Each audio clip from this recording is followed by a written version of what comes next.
Gianni Infantino was seen here arriving for an emergency meeting with FIFA senior officials last night. Just days after scrapping his plans to sell off parts of the World Cup, he was forced to address board members and offer an apology at the African headquarters in Morocco.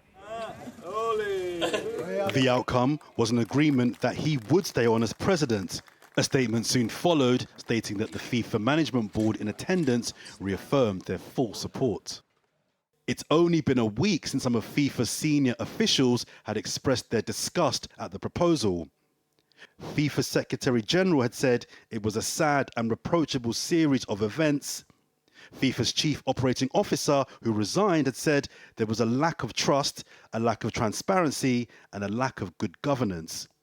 A former senior advisor had said it was mortgaging football's future, and UEFA had said that it was a shabby, backroom, opaque deal, and that Infantino had lost UEFA's confidence. The Canadian Prime Minister added further political weight to the criticism of the leadership. The idea that proper governance is not to disclose to your closest advisors, your chief operating officer, your fellow board members, something of consequence that you're even considering, let alone proposing, that's fatal, should be fatal. But will this continued momentum against the president be enough to affect him running for re-election in November?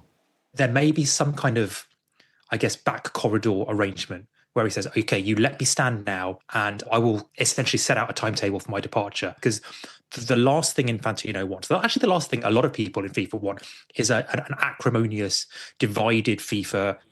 The Football Association have withdrawn any support of Infantino being re-elected for a fourth term, and UEFA continue to lead the charge against his leadership, reiterating its position that they plan to boycott any FIFA event whilst he's still at the helm.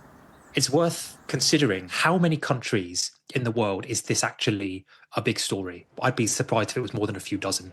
And Infantino has always known this. He's always actually used this as a stick to beat Europe with. That you have this very Eurocentric view of the world. You have a colonial is the word that he's used. A colonial view of who gets to wield power and how power should work.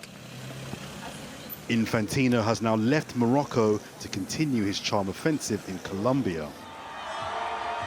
But the pressure is becoming increasingly global. Today, CONMEBOL, the Confederation for South American Football, and normally a supporter of Infantino, expressed its concern about FIFA's governance. And FIFPro, the Global Union for Players, criticised what they called Infantino's profound abuse of presidential power.